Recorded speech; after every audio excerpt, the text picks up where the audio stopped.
Okay.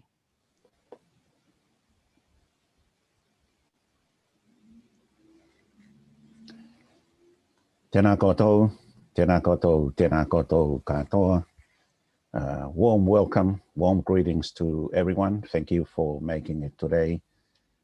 I'm Sione Tuitahi. I'm the Executive Director of the Health Promotion Forum.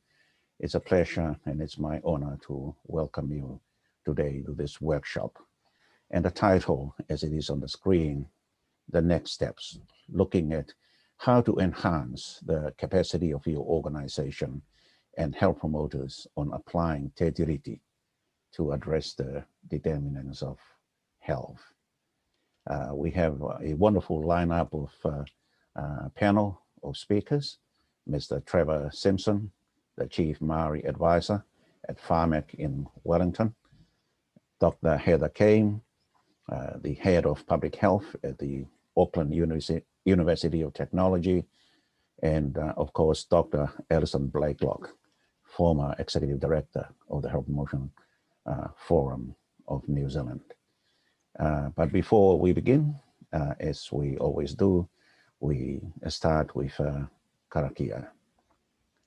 So let us pray. Blessed is the spot and the house and the place and the city and the heart and the mountain and the refuge and the cave and the valley and the land and the sea and the island and the meadow where mention of God have been made and his praise glorified. Kia whakapaingia te pōkapu me te whare, te wahi, te taone nui, te ngākau, te maunga, te piringa, te ana, te awa awa, te whenua, te moana, te moutere, te rao rao me ngā wahi katoa, e kōrero ti ai te atua, e whakakororia ti ai, tōna nui. Kia ora. Again, warm welcome everyone. It's wonderful to have you all here today. And let us begin our dialogue, our conversation today. And I would like to invite Trevor Simpson, Chief Maori Advisor, PHARMAC, but Trevor is also a former Deputy Executive Director of the Health Promotion Forum of New Zealand. Thank you, Trevor, for being available today to begin our conversation on this weighty topic. Over to you, Trevor. Kia ora Sione, e te iwi tēnā koutou. Kua riro mai te honori, ki roto i a hau ki te hara mai ki te toha i aku nei whakaro i waihui o te kaupapa nei. I runa o i raro iho o te korowai o te tiriti. I runa ki tēra kai te mihi, kei te mihi ki a koe Sione, mo tō karanga kia hara mai i a hau. Me nā mihi hoki kia koutou e aku hoa, kua tae mai ki te kō rero ki te katoa i runa tēnei kaupapa. Nō rere te iwi tēnā koutou katoa. Kia ora, Sione, I'm glad this is kind of an open discussion type thing. I'm happy to begin the kōrero today. And I thought I get the privilege of going first. I think I can start with my sort of observations about where I think we are as a nation, as Aotearoa New Zealand, and where we are moving, I think, in the direction of not only health, but health in relation to Te Tiriti. I think initial observations will kind of show that we are kind of in a state of flux at the moment. And so within that state of flux, I think we're presented with some opportunities to transform the way we think about ourselves, the way we're maturing as a nation and the way we're maturing as a bunch of people that are doing some wonderful work within the health sector. And this is kind of, I can allude to the Maori Health Authority, which is at the fore of everyone's thinking at the moment. And it's a remarkable development, I think, in terms of where we're going within the health sector. And as far as we can tell so far, the authority will have commissioning authority or co-commissioning authority to do some really interesting work. And that'll be together with Health New Zealand. So it'll be good to see where Tiriti fits in terms of its paramountcy, I think, across those two organisations. And I sense that it's happening right across the government sector at the moment.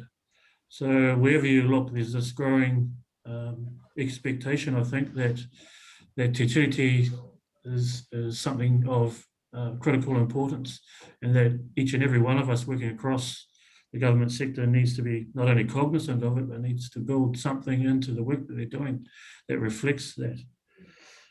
Certainly for us here at Te Pātaka Whaioranga PHARMAC, we have an expectation from the Minister of Health that we will not only uphold the tiriti, but commit a lot of our work to it. And this is a significant change for PHARMAC, which has largely not done anything in this field. It's a new thing. And so for me, I think it's an opportunity to leverage off that. So a few thoughts. I know I'm only talking for around about 10 minutes here. So I thought I'd just start running through some ideas, I think, about what people might think about when they're engaging in this kaupapa. Of course, the topic itself is Te Tiriti. So I think it's important that we prioritise Te Tiriti regardless of what organisation you're working in. If we put it at the upper echelons of everything. So if you're an NGO, you might have a constitution. It should sit there somewhere near the top. If you're a government organisation, it should sit somewhere in your high-level strategic documentation. So that might be your long-term plans, your annual plans, your organisational strategy needs to situate Te Tiriti somewhere near the top, if not at the very top. And so once you've done that, it allows you to kind of outline a plan for how you're going to do that. So you might look at, let's say, your key policies, your leadership practices, all of your systems, all of your processes, all of your professional development to ensure that they align with and reflect Te Tiriti.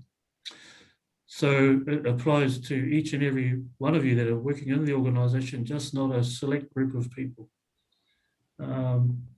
And I think some specific emphasis on leadership within your organisation, paying close attention to Te Tiriti and how that should influence and permeate the work right across your organisation. So in order to do that, I think it's useful to identify standards for Te Tiriti across your organisation, and so that you can develop measures.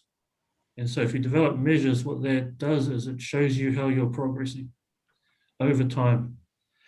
So that some of the things that you'll be looking for over the medium to longer term are Māori making strong contributions to decision making by Māori and for Māori as a reality. You should have somewhere have incorporated across your policies and leadership practices, etc. Te Tiriti. It should be there explicitly. It should be spoken about just about every day. It might be a good idea to, my second point, to look at Māori leadership and advice. So if that's not present within your organisation, then something really needs to be done about that, including at your senior leadership team level. If it's not there, if it's not present, then it's a good idea to seek that out and to bring people into your organisation that can speak to this kaupapa. And I think that's all the while you are developing capacity of non-Māori within your organisations. So we should dispense with the expectation that in order to have Te Tiriti permeate your organisations, that you need to do that from Māori. I think it's important that we all speak this language. The next point is engage with stuff that's happening presently. So if we're looking at Māori Crown partnerships, then we should be looking at the Te Tiriti guidelines for that, whether you're an NGO or whether you're in the government sector. So Te Tiriti have a set of guidelines there for people that might not really know how to go about this tiriti stuff, to sort of show them and give them some direction in terms of how they do that. Because what it asks for is to establish a partnership plan. So what is partnership in Te Tiriti and how do we go about doing that? Te Tiriti touches on that important facet. And it should be a planned implementation rather than go to something on the shelf every now and then. It should be present in your work plan, in your action plan, in your strategy, just about in everything. The next thing I want to touch on, just very briefly, I think, it would be useful, I think, to build in activity accountabilities right across your organisation so that no one is exempt from it. So that would start, for instance, at the board level, where you would assign to the board a set of activity accountabilities for which they are responsible and for which they need to account for. So they need to report back on at a board level how they're doing that. And it shows that the organisation from the top down are being accountable, that they have a set of accountabilities that they can report information back to and to show and to demonstrate that there's an authentic commitment to Te Tiriti. Likewise, through your senior leadership teams, same thing. So each of the senior leaders in your organisation should have a set of Te Tiriti accountabilities. And that should be part and parcel of your core role within your organisation. It should be well described. And it should also have next to it information on how that might work in terms of a function, I think. So along with that, and I think I mentioned it just before, it's a good idea to establish a framework for Maori Te Tiriti capability within your organisation. So that, say, when your HR team are looking to recruit people to your organisation, that they should define, I think, a set of competencies around Te Tiriti that are as important as a technical competency. And so, and moving along that direction, you're looking at organisation-wide change or organisation-wide improvement in terms of how they look at Te Tiriti and how that influences all of the work that we do. I say this because if it's looking like and moving in that direction across the sector, that at some point, if you aren't doing it, you're going to become irrelevant. You're going to be showing up, I think, if you're not doing this, because it's the overall expectation about where we're moving. And I think on that facet, I think, Sione, I might stop, and if there are any questions to come back. I know it's a very broad topic, but I think if we add all of those things together, that you can't help but enhance the capacity of your organisation. And if we can't help but enhance the capacity of health promoters across the country to do really good, effective Te Tiriti work, it puts it at the forefront. So thank you, everybody. If there are any questions, I'm happy to take some. Or alternatively, wait till the end of the session where everyone's questions might come back to us. Thank you very much, Trevor. That's a very good start. You outline key areas, place Te Tiriti right at the very top, and it will influence the rest of the organization. And it's an organizational approach, human resource development, competencies, capacities, advice from external sources if you do not have, and the direction is heading towards more Te Tiriti, and you'll be left behind if you don't. And you signal early on the Maori Health Authority. And so wonderful. We will come back to you, Trevor. There are already a few questions there. Okay. Well, there's just one thing I wanted to talk about before. Sorry, I skipped it. Sorry, Sonny. And that was some of the new set of principles that have dropped out of Y2575. I think are quite useful to attach to. And so think about partnership as authentic equal partnerships with whatever group of Maori you're working with, but also this notion of tino rangatiratanga, or mana motuhake some people are using instead. And that's the notion of where Māori have kind of maximum autonomy. It's an interesting thought, but I think it's if we do ever arrive there, that'll be quite wonderful. But something just to think about as well. Sorry, I interrupted you. So, no, that's wonderful. It's all within your 10 minutes slot plus 2 minutes. But it's a very good start, Trevor.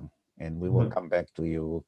And the lineup, of course, our format is that you three speakers will speak up to 10 minutes or so, and then we will open the floor for questions, and participants can use the chat box to post their questions, and Laminia will ask all those questions towards the end, and there will be another opportunity for further conversations on this broad topic, but it's already a very good start.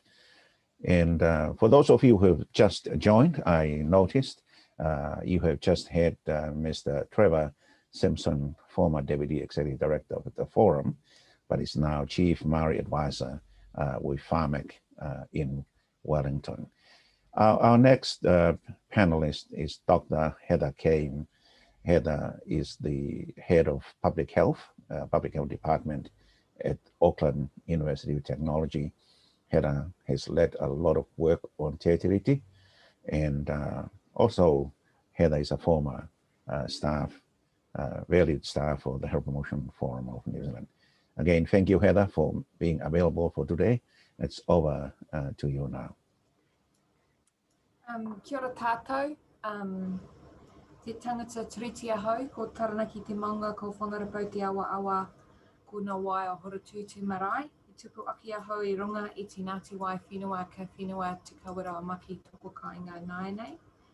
Ko Dunning rātou, ko Kane, ko Smith, ko Lang, o ko hapu, ko Dennis Came-Friar, toko hoa rangatira, ko Heather Kane-Friar, tako ingoa. Nō reira, tēnā koutou, tēnā koutou, tēnā koutou, katoa. Thank you, Sione, for the welcome. It's great to be back hanging with my Health Promotion Forum buddies. They were, I loved my time with the Health Promotion Forum and was lucky enough to be there at the time of the development of Two Hands, the treaty-based health promotion practice guidelines. And I went on the national tour, and it was extraordinary privilege to listen to so many people, so many very opinionated health promotion people with their views of Te Tiriti. And I think Hine Martin did a wonderful job with that document, and it's served us well for many years. I've just got a handful of points. I say that, but I suspect I could talk about Te Tiriti for days on end. I'm a seventh generation Pākehā New Zealander, and as I said in my pepeha, I grew up on the land of Ngāti Wai, and my people are beneficiaries of colonisation. And so my purpose is to kind of pay the back rent. So I think about Te Tiriti, as Trev no doubt does, every day. So for me, the first key idea around working with Te Tiriti, whether it's at an individual level or at an organisational level, is about the importance of making and nurturing relationships. Because Te Tiriti, in its most basic form, is about establishing how power was shared between tangata whenua and tangata treaty. So for me, as tangata treaty, in order to nurture those relationships, for me as a treaty partner, I try and be reliable, credible, accountable, and engage in reciprocal relationships so that there's give and take rather than just take. And my dream is to, with the people that I work with, that I'm accountable to, that we enter into a high trust arrangement where you can say everything that needs to be said, that you can give and receive constructive feedback and redirect when needed. And for me, the measure of success is when you get invited to the Christmas party at an organisational level. When you get the invite to the Māori Health Provider Christmas party, you know that you're trusted and that you're part of the gang. And I think it's important that you take a long-term view of the relationships. And from a tangata treaty perspective, if you start those relationships, there's an obligation to maintain them. And so I started my health promotion practice, as some of you may know, in Taranaki. And I continue to go back every year to maintain those connections with the people of Taranaki, and it has served me well. And yeah, so I think that having a whole strategy for an organisation about who are the Māori organisations and individuals we're mates with, who do we want to be mates with, and how do we actively nurture those relationships is an important part of any moving towards Te Tiriti. And obviously power sharing is also fundamental. And you can share power at an interpersonal level, but it's much more when you're working with organisations, it's much more powerful when you can embed structural mechanisms to ensure that power is shared. And if you can do that, that means that when you as the charismatic champion of Te Tiriti in your organisation leave, that it's very hard to undo the gains that you've made. So you can change governance, and that's what we did last year with the Public Health Association, so that we've now got a co-governance arrangement getting developed. You can share budget and resources, and if there's anyone from Taranaki, back in the day, I remember when I was working in sexual health promotion and HIV prevention back in the day, I was working with my I'm sure she won't mind me saying, was working with my mate Ngāmata Skipper, and less than a year ago, she was talking about something and telling people about our work back in the day. And she was still talking about how when we came to do the planning, I said, oh, this is what I'm thinking of doing with my half of the money. What are you thinking of doing with yours? And will half of the money be enough? And she still remembers that conversation decades on. And she shouldn't, because it should be ordinary sharing resources, but it isn't often. So obviously that was of great amusement and novelty for Ngāmata back in the day. So I think it's about, at an interpersonal level, it's about sharing opportunities and sharing the microphone, literally. Sometimes you don't need to hear from another white woman. I think it's about, for me, working with Te Tiriti at an organisation and at a personal level is about supporting Māori aspirations. And Māori have often written down what their aspirations are. And I think that as a treaty worker, I see my role as clearing the way to it so that Māori can pursue tino rangatiratanga. So dealing with some of the racism to the best of my ability. And we wrote a paper that for the New Zealand Medical Journal about gorse and ngāhere, which is an allegory for what would be the gorse in the story is about the racism in the health system, and the ngāhere is about a decolonised health system. And I think it's important and useful to remember that there's different roles for tangata treaty and tangata whenua in this work. And only Māori can revitalise the ngāhere. And indeed, ironically, for me as the daughter of a dairy farmer, I'm a noxious weed specialist. My purpose and task is to sort out this gorse that is quite gnarly.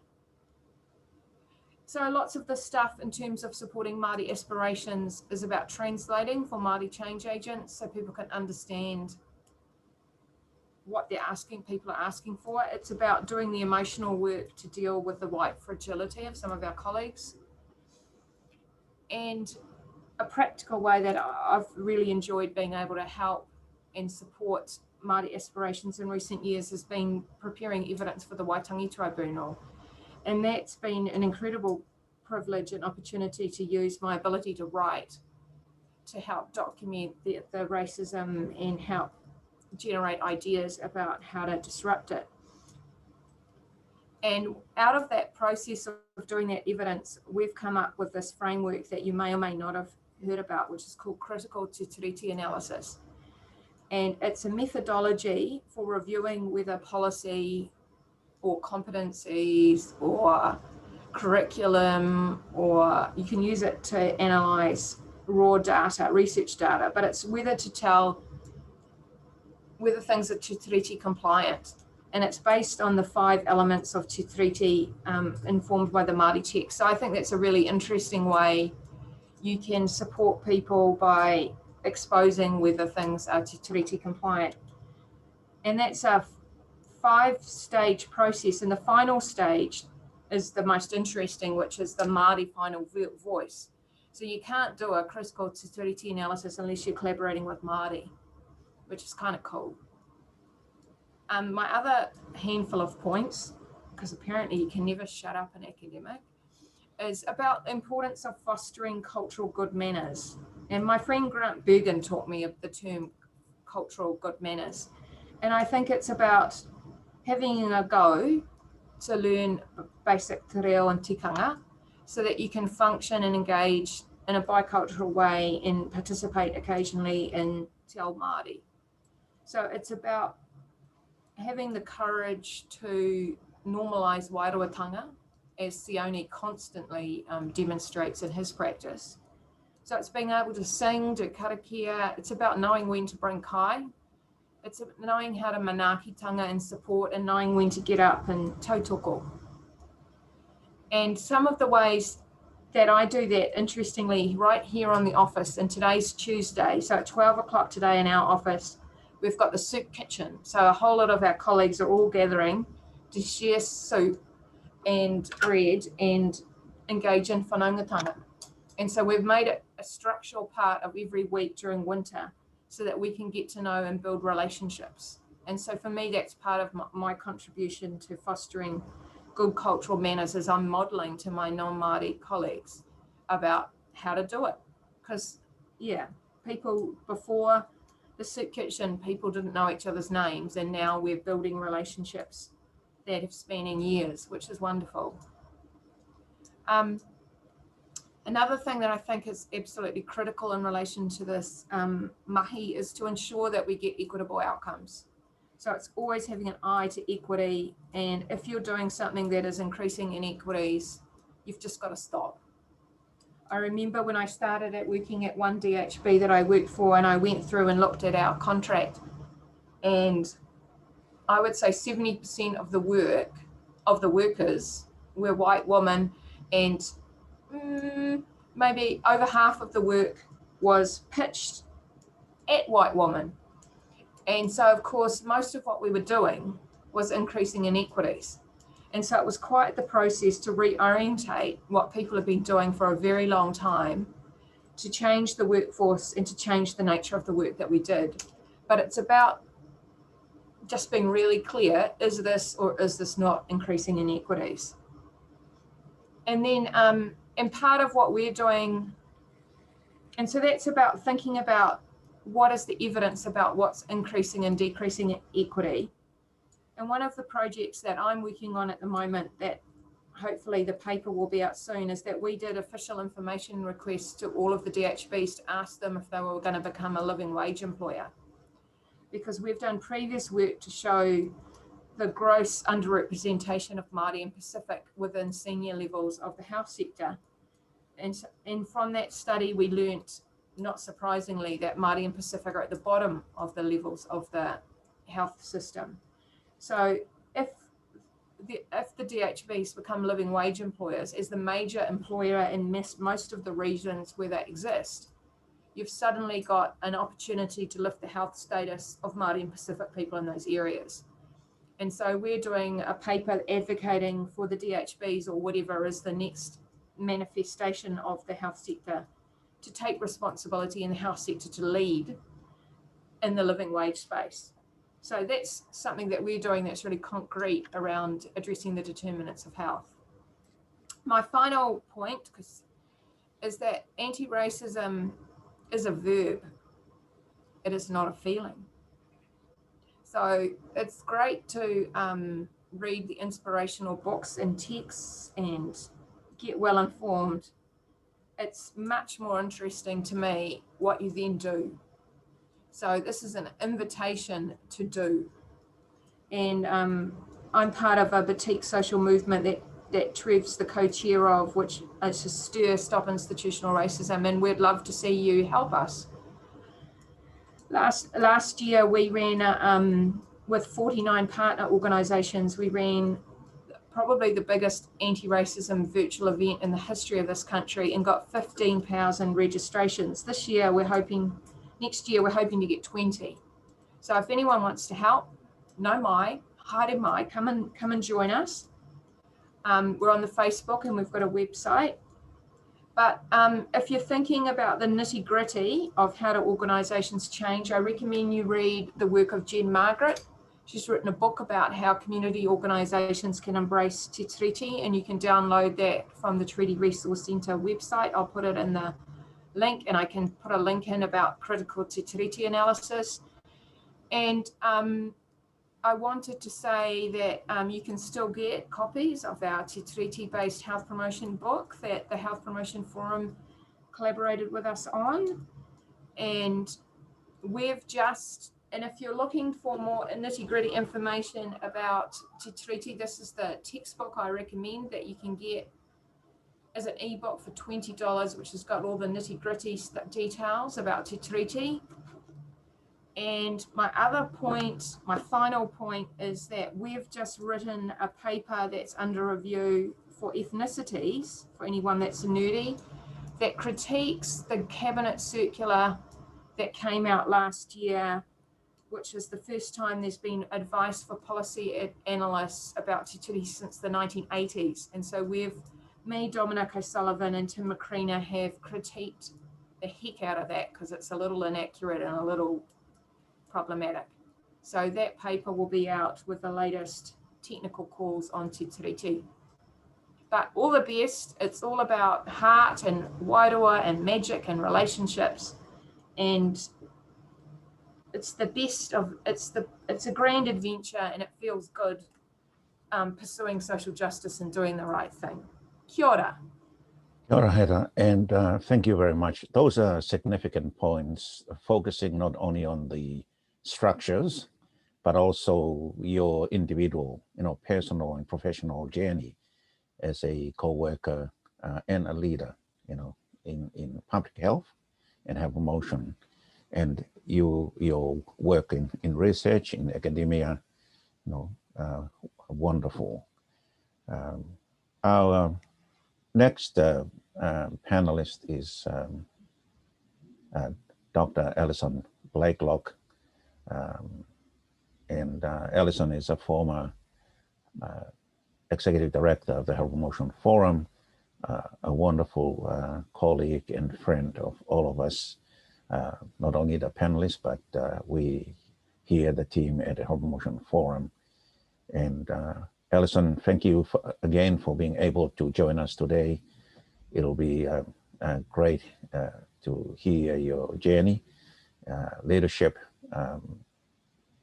and contribution to addressing inequities and the rights of all people, using Te Tiriti and other tools that you have employed over the years. So I'd like to hand it over to you, Alison, and thanking also to those who have put in questions already. And I'm sure we will discuss those questions after Alison's sharing. Over to you, Alison.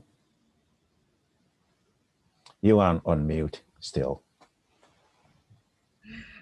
Tēnā koutou katoa. Hei tangata tiriti aho, ko Blakelock, tōko whanau, ko Alison, tōko ingoa.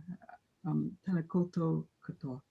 I'm very honoured to be asked and feeling very humbled to to be part of this august group of speakers who and people who are part of this webishop. And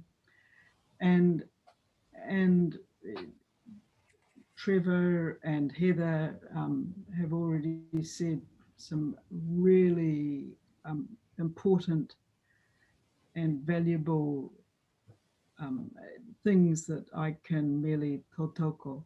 When I think back to when I joined the Health Promotion Forum, I was attracted to the organisation because, to a large extent, because the Constitution showed a commitment to Te Tiriti, and to the vision was for Hauora being everyone's right. And there was a governance structure which had half the governance group, the council being Maori, with a komatua, and that aligned with my personal values and beliefs. The organisation had been through quite a lot of turmoil, and had been under immense pressure from the funder for delivery of services without having had enough opportunity to develop some of the organisation's culture, values, work out what putting Te Tiriti into practice meant, and so forth. But there was and so there was pressure to close the forum, but it was a widely loved organisation, as it still is, or more so even, and widespread support from within the sector for it to continue. So I was incredibly fortunate to be able to work with some wonderful colleagues, including Sione, Trevor, Emma, and others, and to, on this journey, learn a great deal. So some of the important things that we were able to do was, in the revision of the Constitution, ensuring that Te Tiriti was embedded throughout it as much as we could manage within the legal constraints and requirements. Having Maori leadership and advice, Maori actively part of decision making in what we did with resources, and in supporting Maori organisations in terms of how we prioritised activities attempting to do what would increase equity, and that did cause some controversy within the sector and some issues with the funders, but trying to do this in ways which were throughout, as Trevor's referred to, throughout the different parts of the organisation, and I'm sure that there's lots of things that I certainly could have done better, but the one of the something which I was deeply moved by was the privilege of being able to go to the conference in Rotorua and the international conference organised by HPF and IUHPE, and seeing the organisation's impact and mana, and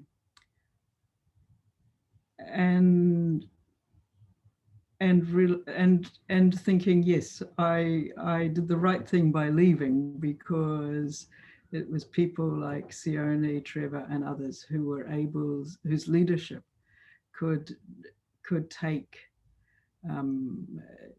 us to this place. So one of the things that I've learned as a Pākehā is that I do have a certain amount of I guess power, which comes simply by being Pākehā, and that, as we know, that the determinants of health are about the inequitable distribution of power and resources, and it's possible for us as Pākehā to do our bits in how we redistribute and share the individual power that we have, and in terms of whom we work, where we work, what we do, and in terms of how we can stand behind and support Indigenous leaders. So thank you very much, and I'm really looking forward to learning from, continuing to learn from this webishop and towards the discussion. Thank you. Thank you very much, Alison. You have been brief and humble, of course, but you know, but you have shared your story in a way that's not only empowering, but it outlines the significant leadership and the great overall work that you have done for this organization, and making it a good example of how to walk the talk as an organization, but also we as individuals, co-workers, you know, trying to save our society, using Te Tiriti as the framework. And as we all know, in Aotearoa New Zealand, Te Tiriti and the Ottawa Charter are the base for health promotion in our nation. And there have been many benefits in addition to the wonderful conference that you mentioned, where Te Reo was an official language, first in the world. Te Reo, the Te Tiriti was the framework for the conference, and there was co-partnership and co-governance and co-leadership in the conference, allowing Trevor and I and others in the team to demonstrate the effectiveness of such a wonderful tool that addresses inequities and make sure that there is the rights of all are saved adequately to the rest of the world. And there are some great learnings from our colleagues around the world. I won't take up more time on that. I'd like to see if there are questions, and there are, but also allow you, the panelists, to share further thoughts. And I'm conscious that Trevor may not have all the time during our workshop to share, so prioritize that. But I'll go to Lavinia. Lavinia, are there some questions that you would like to put on behalf of the participants to the panelists, please? Surprisingly enough, there are no questions, Sione. I just have a question, just a request from Community and Public Health asking if there's a link to the critical analysis framework. I think Heather Kane may have put a link up. I'm not too sure. Have you, Heather? Oh, that's great. Ka pai. There are no questions. If anybody have any questions, feel free to put them up on chat and I'll relay them to our panelists. So over back to you, Sione. Yeah, thank you, Lavinia. So we can do the questioning in two ways. Those who would like to type it on the chat box. And for those of you who may not, we're still learning these tools, these online tools. And for those of you who cannot type your questions on the chat box, you might want to turn on a microphone and identify yourself, name and workplace, and pose your question to the panelists. Question that just popped up, Sione, from Mariana. The question could be for anybody on the panel. It's what are some strong arguments to respond to people, organizations who reject Te Tiriti entirely? Kia ora. Thank you, Heather. Go ahead. I would ask them to reflect on whether they receive government money. And if they receive government money, they've got responsibilities under Te Tiriti. And so I agree with Trevor that the world is shifting, and if people don't step up, they will be stepping out. So I would explain that. I suspect an economic argument might be the thing with some of these people that have got a strong position on that. So make an economic argument, or you can talk about human rights, you can talk about the health legislation, the health policy, the tribunal, but I reckon go with the economic argument for the hardcore. Thank you, Heather. Trevor, any response from you to that question? I agree with Heather. I brought it up before, but at some point, if we don't shift, this is a transformative shift, I think, across this nation. If you don't go with it, you're going to be pushed out. It's a reality, I think. It's going to become a really stark reality for some people that are still refusing to accept that Te Tiriti is so constitutionally important in this country. And now it's infecting everybody, and for good reason. So I think either you're with it or you're not. And it's interesting because, you know, being tūhoe, we've come from a deliberate culture of resistance over the past. But that's a different resistance to this one we're talking about. Resistance for my people was around social justice and justice itself, and rights and so forth. The resistance here doesn't have any solid basis. So I think they would be erring to persist with this, taking this position. Thank you, Trevor. I see that there are now two more questions there, Lavinia. Yes, I have a question here from Andrea in Timaru. She asks, when taking an anti-racism approach in community health promotion, for example, schools, community, etc., how straight up do we need to be using strengths-based mana-enhancing communications versus being careful? That's an open one for either Heather or Trevor to answer. And Alison, of course. Oh, and Alison. Sorry, Alison. No, that's fine. I'm interested in what Heather respond to that one. No, I think it's incumbent on Maori to be strong anyway. I mean, this is too important to not be strong. But it's moving into that uncomfortable space simply because we have to. The other thing, though, is to take along our tauiwi colleagues who can articulate the same language, but in a kind of maybe a different way, to add strength to it. I think there's some benefit in being the strong voice out front and being straight up, but then you have this sort of bunch of translators behind you that are saying the same thing.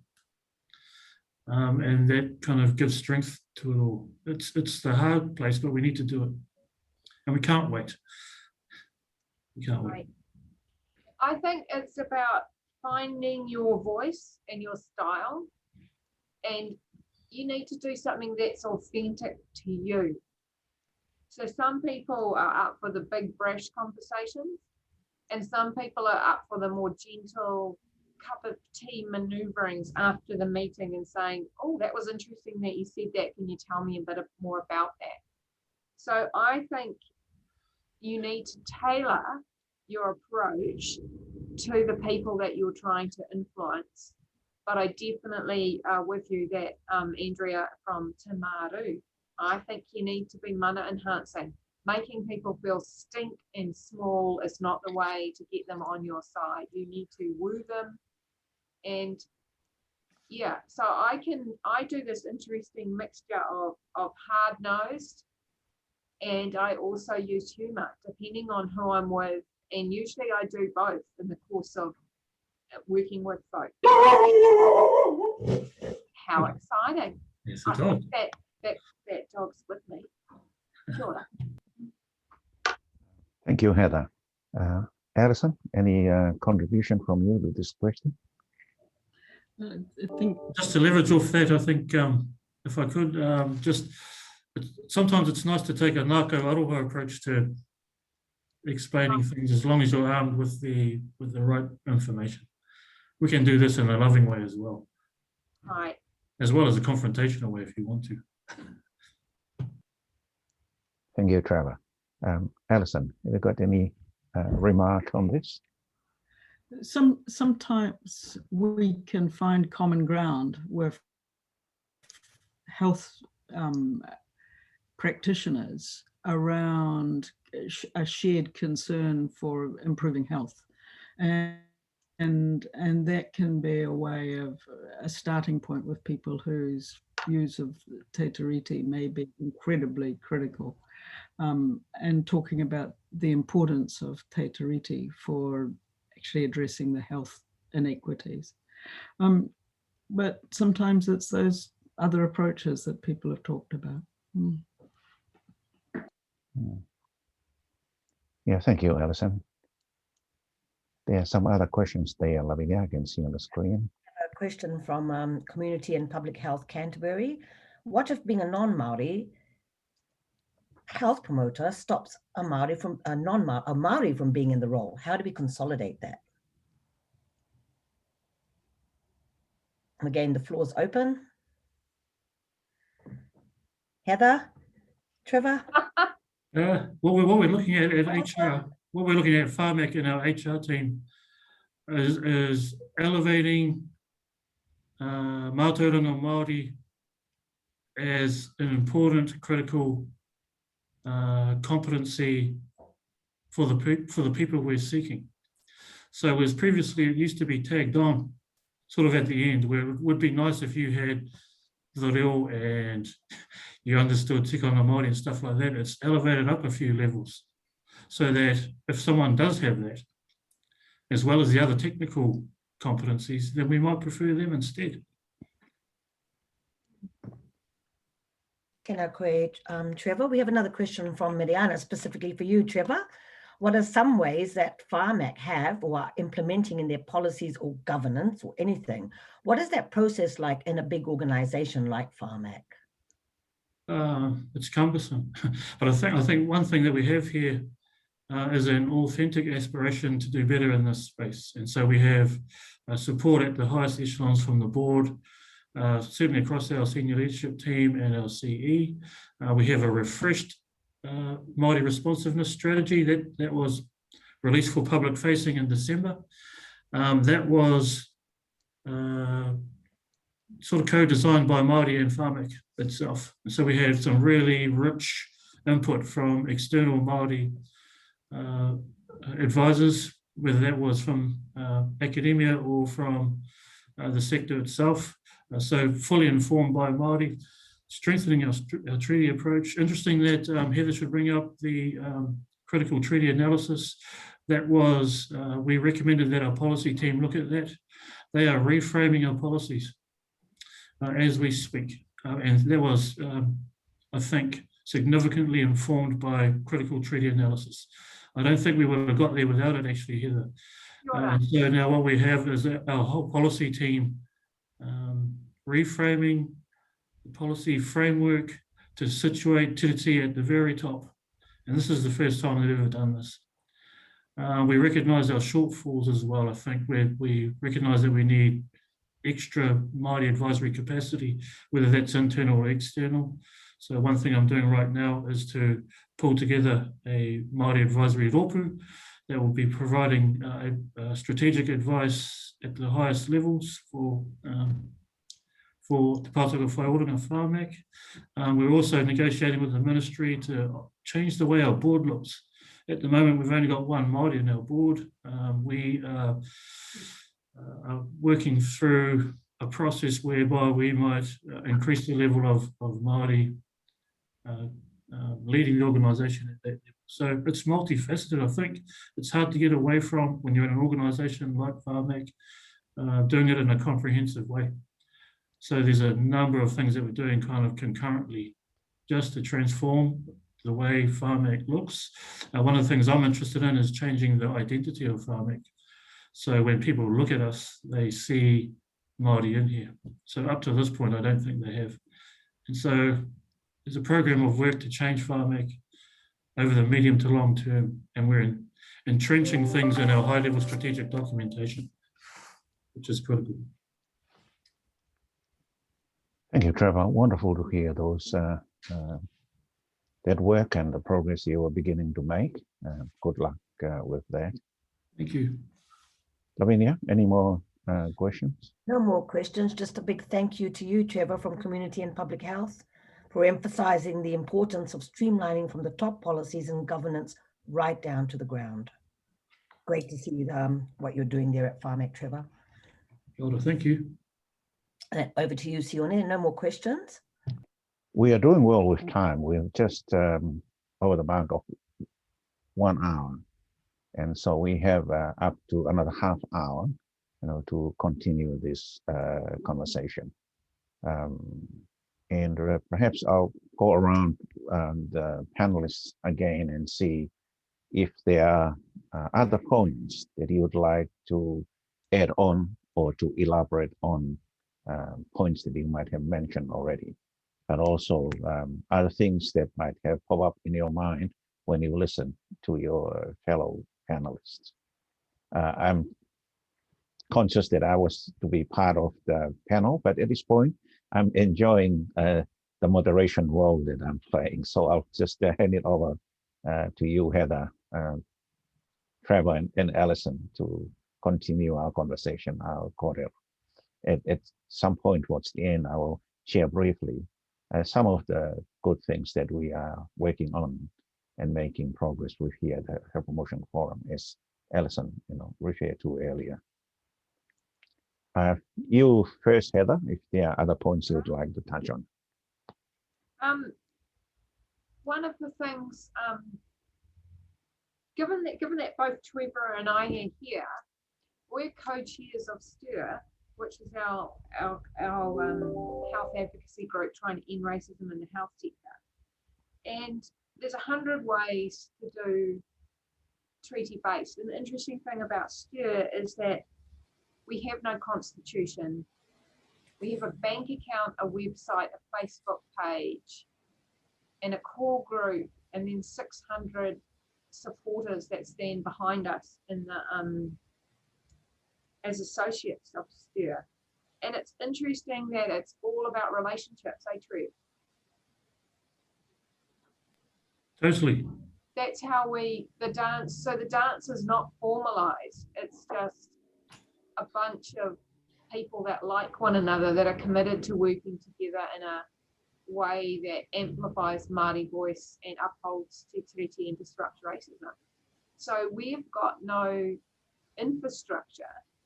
It's the humans that come to the table at this point, rather than structural mechanisms or any of the things that we've talked about, ironically. Yeah. Totally agree. And I think it's been really interesting how, in doing it that way, that we've increased the critical mass over time. So now STIR has a lot of people following the work that we're doing. Some of that is emerging here. Again, I shouldn't talk about PHARMAC too much, but we've got a plan in place to have a look at systemic bias. I'd like to call it institutional racism. Yeah. Like, I'm trying to get them to use that terminology. But I think it's interesting that they recognise that this could be a big problem within PHARMAC, that without even thinking about it too much, that we are being biased in terms of things we do. And that's around the important decision-making around medicines and so forth. So how do we capture that and then put in place something to remedy it? I think is really interesting. So I look forward to working along with whoever it is we're going to get to do that, because it won't be me, to see what outcomes we get. And it's good. It might be brutally honest. I think that'll be useful. And others might want to go down the same pathway. Yeah. I love what Moana Jackson says about unconscious bias. Hey, have you heard what he says, True? No. Oh, that's when people are asleep. Yeah. I think the language we're using in our documentation is systemic bias, and I think that's edging it slightly closer to. It's edging slightly further along, but I think it's I get that there's a whole discipline of people that are calling it bias, but I wonder if this is old-fashioned monoculturalism. I suspect you might be right. Because it's that unable to see anything that isn't a shade of white. And that is, if that's what you bring into your decision making, you will get white decisions. Totally. There's a master's thesis or a PhD for someone about white decision making and monoculturalism, how to disrupt it. No, my hiding mine. That's wonderful work that you are doing there, Trevor and Heather with STARE. You know, one of the outcomes is that handbook that you mentioned earlier, Heather, is if there's a link, if there's an online copy, you know, for the participants and their colleagues at the workplaces, if you can put it up. One of the themes that emerged from your sharing as a panel, the three of you, is it's crucial to transform the whole organization, not just the individuals or the Maori workforce or a small team or just part of the organization. Trevor, you mentioned that it started from the top, very top. And Alison refers to that specifically to the constitution of the Health Promotion Forum. It's a wonderful example. But I'm interested, Heather, and this is the question to you. When you mentioned that the Public Health Association, and you mentioned that you have changed that to be a co-governance, approach, compared it to previous, to the past. Can you walk us through that so that we understand that as a good example of how you change the organization to be more responsive to the needs of the other partner of Te Tiriti? Well, it was something of an accident. After the passing of Frank McGrath, I'd been in the organisation and the executive for not very long, and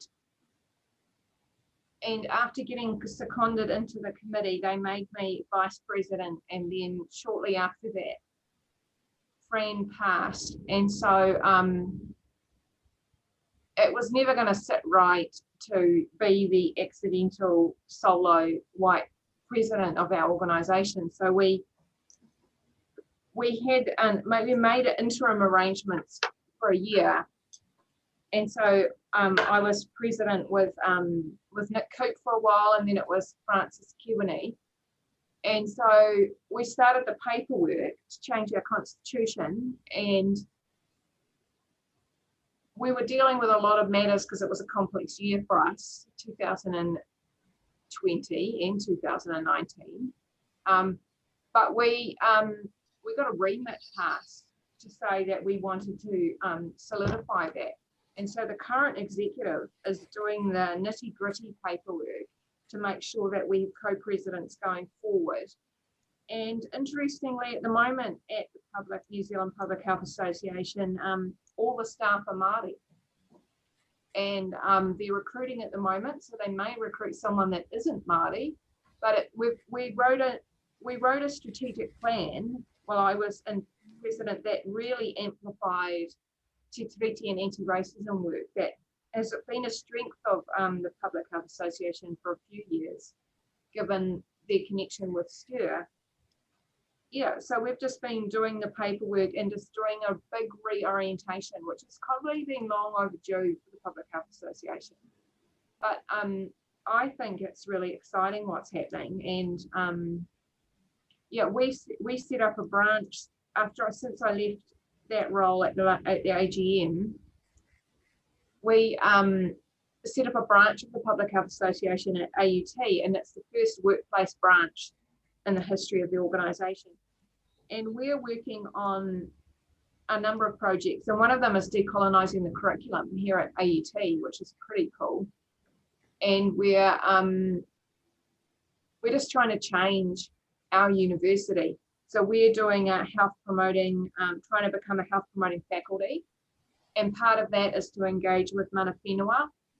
And we're about to implement a co-governance model across all of the schools within our faculty, which hopefully will end up working at every level. We're hoping that it happens at the dean's level. We'd love to see it at the vice chancellors. We'd love to see 50% of council being Māori, but at the moment we're taking action within our sphere of influence. So yeah, so I think it's about, and when we did the vote about accepting the remit to become a treaty-based organisation, it was unanimously passed, and that's because we've been talking about it for long enough that there was no resistance. So I secretly wanted to have a little bit of a fight, but there was no fight to be had because people realised that from an ethical perspective, that's the right thing to do. And yeah, but a grand adventure. So watch that space. They're not as far along as Health Promotion Forum, but no. I think under Grant's leadership, obviously as a former STIR partner in crime, anything is possible. Yeah, that's a wonderful example, Heather. Demonstrating how a process to go about changing an organization to be more responsive to Te Tiriti and reflect true partnership. It was very opportunistic, Fiona. Yeah, I think there's another opportunity here somewhere. I think where we're moving to in terms of the directional stuff. And that is we're moving from simply consulting with Māori, moving towards co-designing with Māori, which is really useful and stuff, to the next point, which is co-deciding. When we get to the point where the partnership is around co-deciding everything, I think we're moving somewhere really close to where we should be in terms of Te Tiriti. And that's, so that's a conversation I'm trying to encourage people to have. Is let's move in the direction of co-deciding as Te Tiriti partners. I know that also another theme that emerged from you is the leadership. The significance of individual leadership. All three of you, demonstrate that in your sharing and the work that you're doing, Trevor, currently at PHARMAC, and of course the change that you are putting in place with your EO department, Heather, and also PHA. And Alison touched on that earlier, how she decided to join the Health Promotion Forum because the values of the organization were aligned with her own, personal values. And I wonder, this is the question, what are those values that will make you a good leader and have the courage and the mind and heart set to transform an organization or a team to become more responsive to Te Tiriti? Alison, maybe I come to you first, and then Trevor and Heather can contribute to that.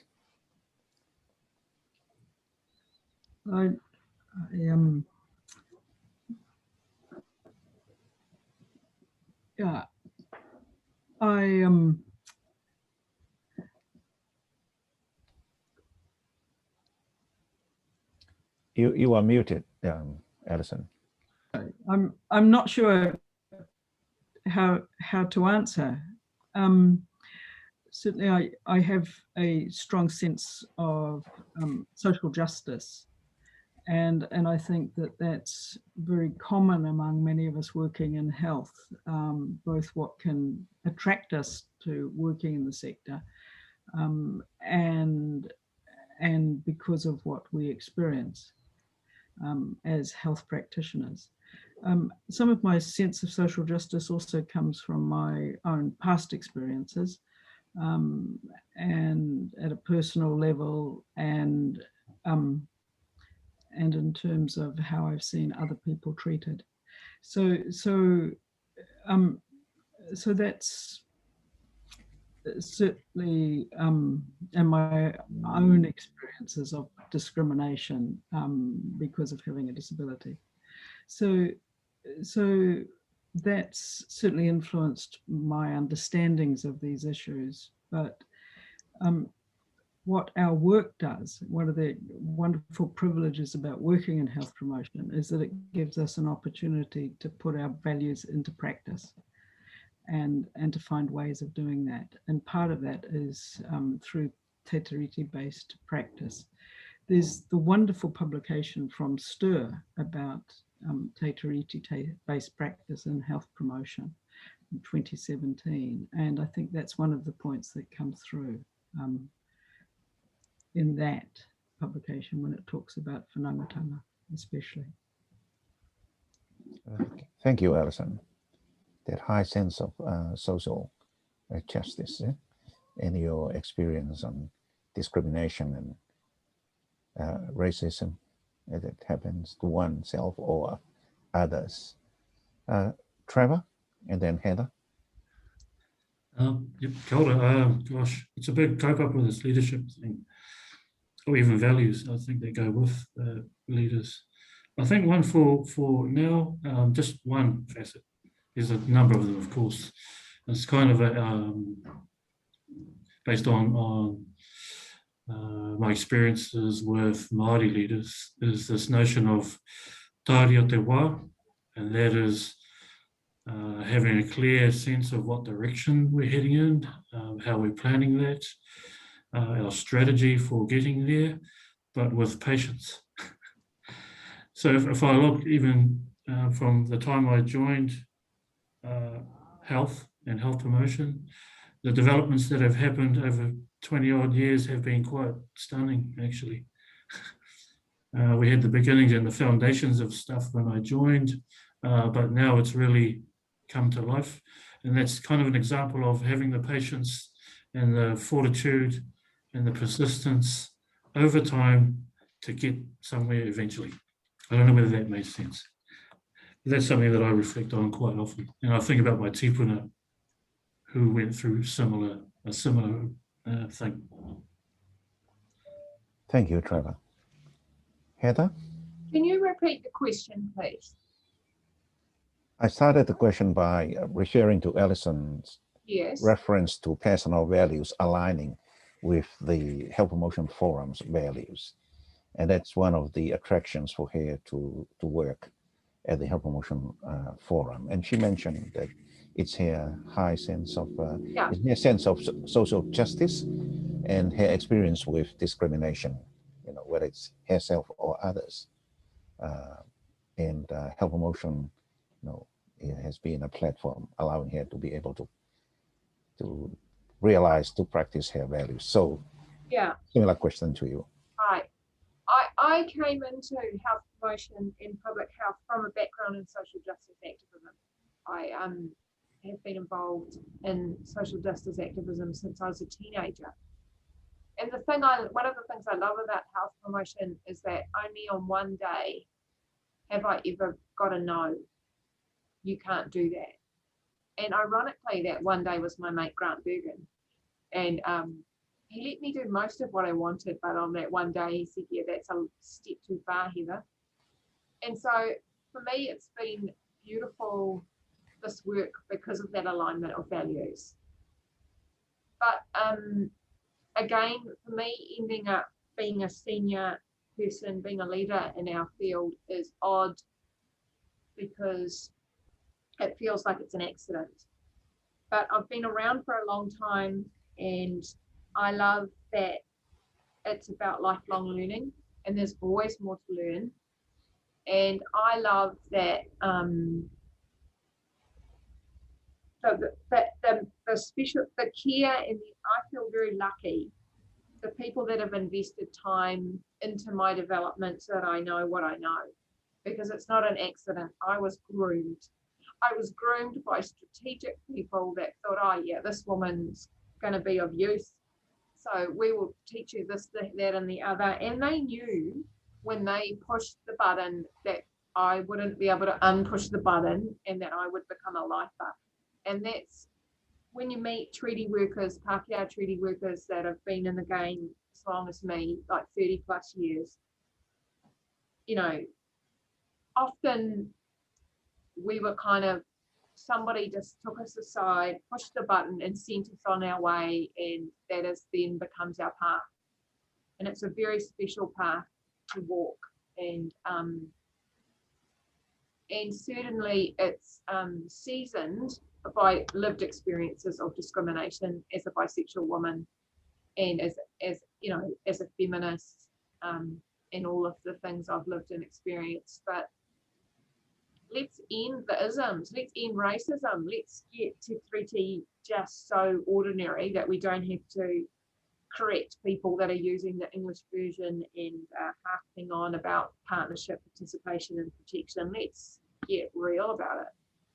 I welcome the day where Te Tiriti is normal, and that where I live in Te Kawerau Maki is controlled by Te Kawerau Maki. That will be a good day. Thank you, Heather. Lavinia, just checking back with you if there are any new questions. Otherwise, I'll give our panel a one final round of final remarks before we close. Thank you, Sione. Yes, I hope we have time to squeeze in a few more answers. We have about 2 more questions. One from Community and Public Health asks, says, Te Wānanga o Aotearoa is an excellent place for learning te reo Maori matauranga. Any suggestions for basic tikanga?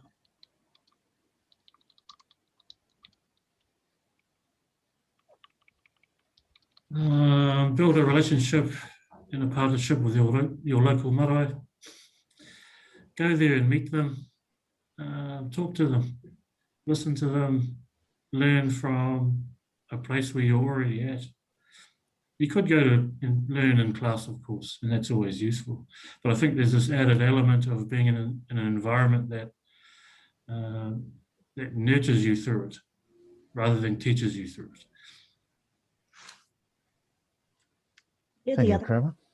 Sorry, Sione, the other question here, but just wondering what personal development training would you recommend for our Hauora Māori team within our mainstream organisation? Do you have any course recommendations, reading material, etc.? That'd be a good one for you, Heather. Well, I believe I've hit the chat with some of the answers. I think that in terms of decolonisation training, Miriana Pittman is the bomb.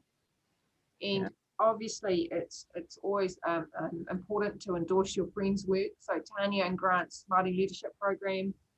And for those interested in getting a chance to work with Miriana, she only works with Māori these days, but Stu is thinking of running a workshop with her this year for Māori public health people. I'm sure that's Māori health promotion people as well. So it will be a great opportunity. So look out for it.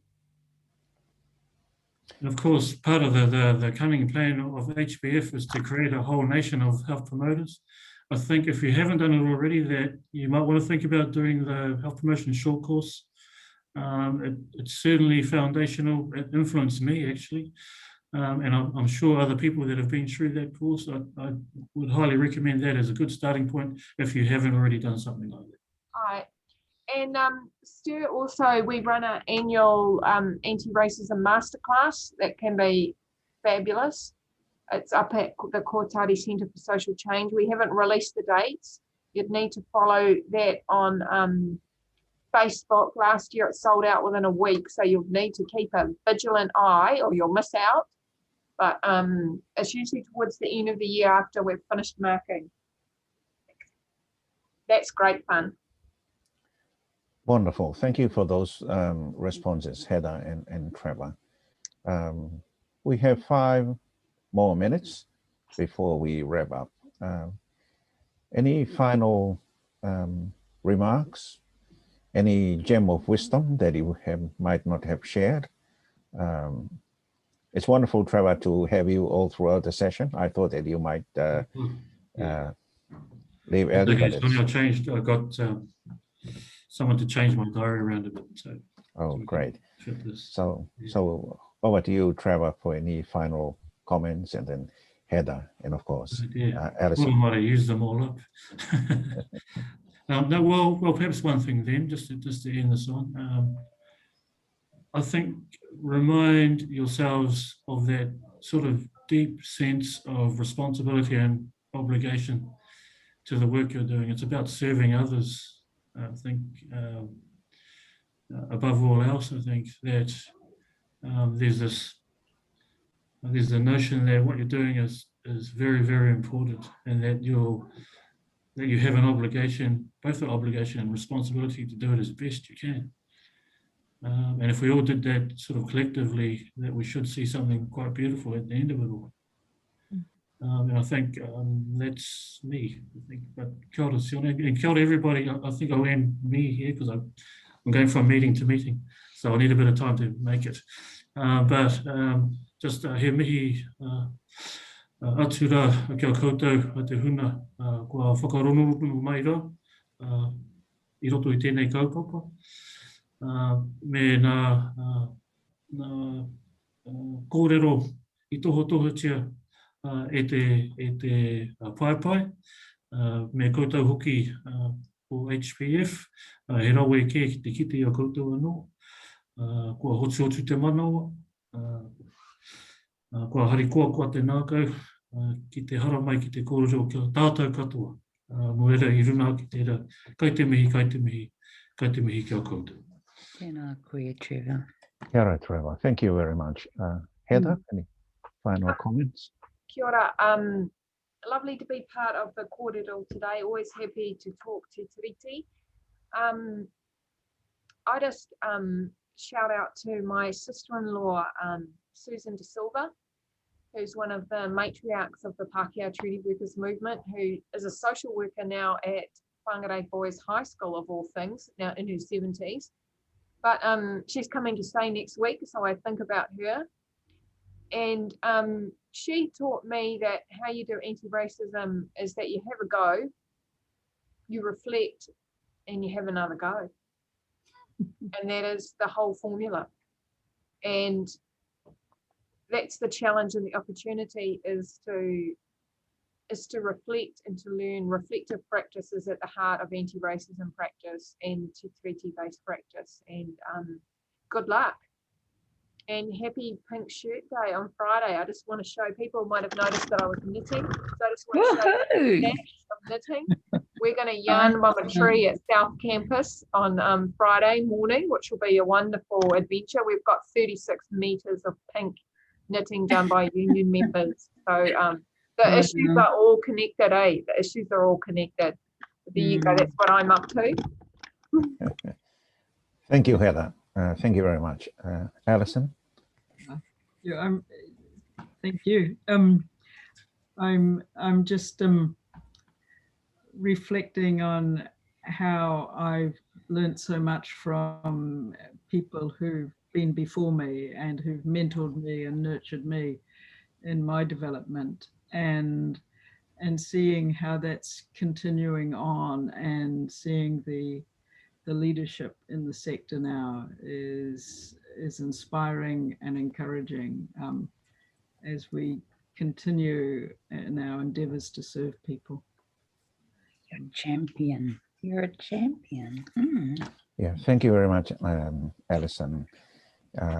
Your leadership and your professional and personal example, has been a light for the team here at the Health Promotion Forum.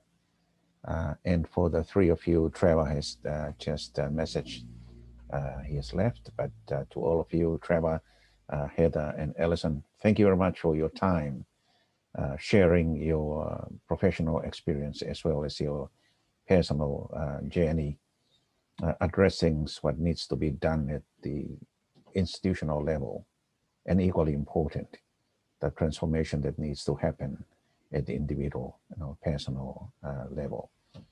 Putting them together, it's all for the recognition of the rights of all within the framework of Te Tiriti, and it's about the well-being of all. We organized this session so that you come forward and share your experience. It's a treasure, for the workforce as well as the members of the Health Promotion Forum. And finally, to all our participants, thank you for joining us today. As usual, we will edit the video and we will share that with you for your exclusive viewing, part of our learning for 2 weeks before we put it up on our YouTube channel for the benefit of everyone. Thanks also to the team, Emma and Lavinia, for the support, IT, and facilitation.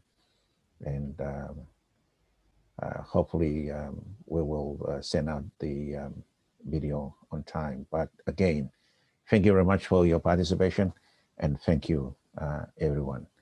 Have a wonderful week, and ka kite ano, we will meet again online. Thank you. Thank you, Sione.